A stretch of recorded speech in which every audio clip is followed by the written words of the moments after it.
नमो नमस्ते गुरुपादकभ्यो नमो परमहंसाय निगमानंदरूपिणे ब्रह्मतत्त्वप्रबोधाय गुरुवे मुक्तिदाय माता आनंदगंगा कनकतनुधरा सर्वसौभाग्यरूपा देयितं शुद्धभक्ति हरिपदुगणे योगमाया स्मरामि। परम कारुणिक श्री श्री ठाकुर जगज्जन वंदित मुनिजन सेवित परमाराध्य पाद तले आभूम प्रणाम निवेदन करछि माँ महामायंक आम समस्त साधु संत को ब्रह्मचारी पूज्य अतिथि को प्रिय आत्मस्वरूप भाई मान को माँ मान को समस्त को गुरु ज्ञान प्रणाम करछि। प्रकृत मु जड़े वक्ता नुहे मत किसी तात्विक आलोचना करने भल लगे। मो सौभाग्य ठाकुर श्री चरण बसी किसी दुई पद आलोचना करी मुझा बुझी। महाराज कहले प्रथम श्री श्री ठाकुर जो सूत्र प्रस्तावित हेम गौर बपु भुवन मोहन सौंदर्य रूप साधन सिद्ध अनुभूति कड़ी कौशला उपदेश समस्त को आकर्षित करछि, आलोड़ित करछि, उद्बोधित करछि। गुरुदेव ठाकुर से कौन कहते कि नहीं आम पर जाऊे प्रथम तम रूपकांति रे आम विभोरित ये मो ये ठाकुर आकर्षण थिला जो प्रथम ये संस्थार अनुगामी ठाकुर तो महिमामय प्रति सम्मिलन में प्रत्येक व्यक्ति ठाकुर धारा गायस्थ जीवन जापन बा शिव ज्ञान रे जीव सेवा सत्यनारायण धर्म प्रचार एक कथा को दोहराउछन्ति। मु पुनः से कथा को अधिक दोहरेबिनी। ठाकुर गोटे बाणी उद्धार कर पाठ पढ़ी तांकर तो गुण असंख्य कह जाए। भागवत भाषा कहले संखाड़ी खाइले सरिव तो गुण केबे न सरिव। से ठाकुर आकाशर दीर्घ प्रस्थ मापिवा जहा ठाकुर ज्ञान को आमर सीमित बुद्धि भितर मापिवाटा सिया मोटामोटी भाव शंकर ज्ञान जैनकर सदाचार बौद्धंकर संघ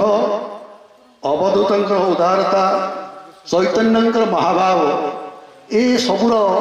महासमन्वय है ठाकुर आदर्श। सकाले भी कहते से कथा हम रामकृष्ण देव कहले जतो मत ततो पथ जेते मत अच्छी सेते पथ अच्छी तथापि आम ठाकुर कहले ज्ञान मत आउ चैतन्य शंकर मत बा ज्ञान मत आउ चैतन्य पथ अर्थात सेवार पथ सेवा माध्यम भक्ति माध्यम आम आम जीवन को उन्नत करवा। सतरे ये सब जानिया परे मत जो ठाकुर ग्रंथराज पाठ कली मोर अनुभवटा मुझे कहूँ मत लगिला गत पापम गत दुखम गत ये सब पाप मोर दुख मो भीतर दुर्बलता सब दूरीभूत होगा। आगतम सुख संपत्ति धन्य होम तब दर्शन। हे प्रभु आपण दर्शन करी मुझे सब धन्य मिली कारण मो भीतर थिबा अज्ञानता विलोप हो ठाकुर बाणी किसी पाठ करने गोटे आनी महाराज कहले ठाकुर कहते केही मोर शिष्य हला मात्रे ताकू जे भक्त कह एपरी नुहे पुणी कहीं मोर शिष्य नई मत भक्त हो पारती जो मैंने मो निकट दीक्षा नहीं ना अथच मो भली भाव बुझी मत चिन्हती से माने ही मोर भक्त मो पाखर दीक्षा नहीं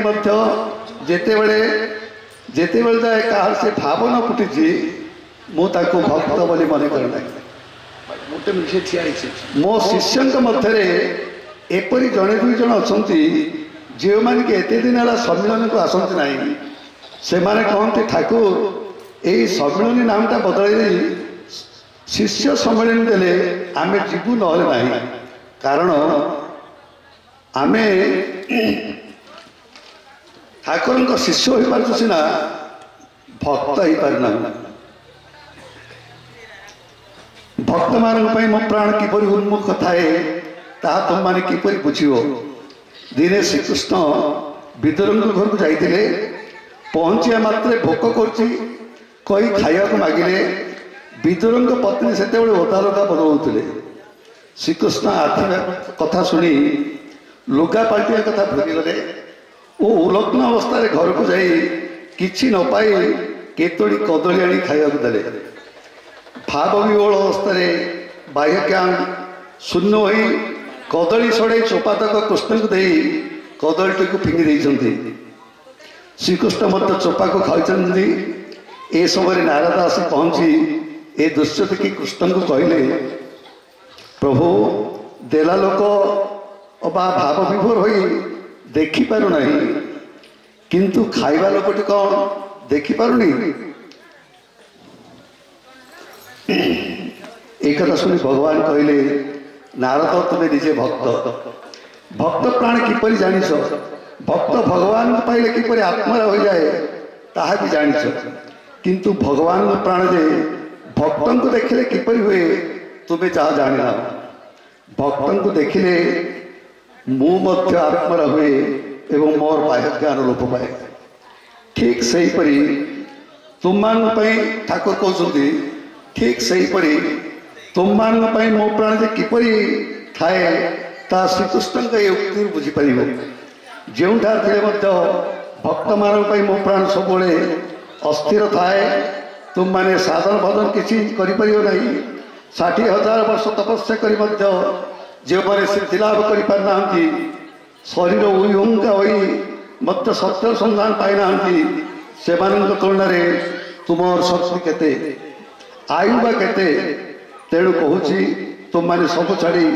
मोर शरणापन्न हो मो आड़ को तुम मन हृदय उन्मुख कर रख व्यक्तिगत भाव में तुम मान साधन प्रयोजन ना कहीं जान तुम मैंने मो निकट को आसिए बोली मु तुम मान कठोर तपस्या कर तुम मान साधना समुद्र मंथन करी से अमृत हाँडी नहीं आसी से कुछ साधना फल मो हृदय सत्य जो विमल ज्योति फुटी ता तुम हृदय को अंधकार को दूरे देव अमृतर आस्वादन तुम्हें अमृत हो तुम माने अमृत संतान अमृत तुम नित्य सिद्ध अधिकार तुम मैंने भावुच कहीं निज हृदय करुण अवस्था उपलब्ध करी हताश हो पड़ कहीं तुम मान सकल अभाव मेटेवा सकल शून्य पूर्ण करने को मुझे तुम मान अच्छी ये ठाकुर बाणी एठी दुईटी कथा आसला प्रथम कहले ठाकुर तुम मान मोर सब भक्त हो जा मत टे भल पा सतरे तुमको किसी करिया पड़ोनी मत बेले बेले आश्चर्य लगे ठाकुर निजे जो साधना कले तंत्र साधना सिद्धि लाभ देले तापर ज्ञान साधना कले तापर जोग कले से उपलब्ध करने से सब भल पाइबाटा भाव साधना कले प्रेम साधना कौन तेणु भल पाइबाटा सतरे कौन एत सहज तुमको किसी पड़ो ना अर्थ तुमको सब करा पड़ो मु जहाँ कहूँ सब कले जा स्तर स्तर जमी भाई आम आलोचना करूँ महाराज कहले जिते भोजी हुए से प्रथम खीरी हांडी बस आउ सब रंधा जाए सी खीरी हांडी है बेलू शेष हो जाए शेष खीरी तेणु भल पाइबाटा एतेटा सहज नहीं। द्वितीय कहले भक्तर कथा मुझे प्रसंग आलोचना करी मत जड़े पचारे जड़े विज्ञ साधु भक्तर सब संज्ञा स्वरूप कहते वेद वेदांत उपनिषद आदि सी कहले पद्मनाभ सतरे भक्त कौन हठात बेले बेले उपाधिटा व्याधि जाए एते लोक पसंद मत पचारे भक्त कौन मो भीतर प्रश्न लगे ठाकुर बोधे मत किसी बुद्धि हठात देले आपण कहतु एत बड़ संज्ञा आपण तो देले वेद वेदांत उपनिषद रु मु कौन बा कही आपण कहतु विभक्त कौन समस्ते कहतु विभक्त कौन जो ऑडियंस बस सी कहले विभक्त है भाग भाग हो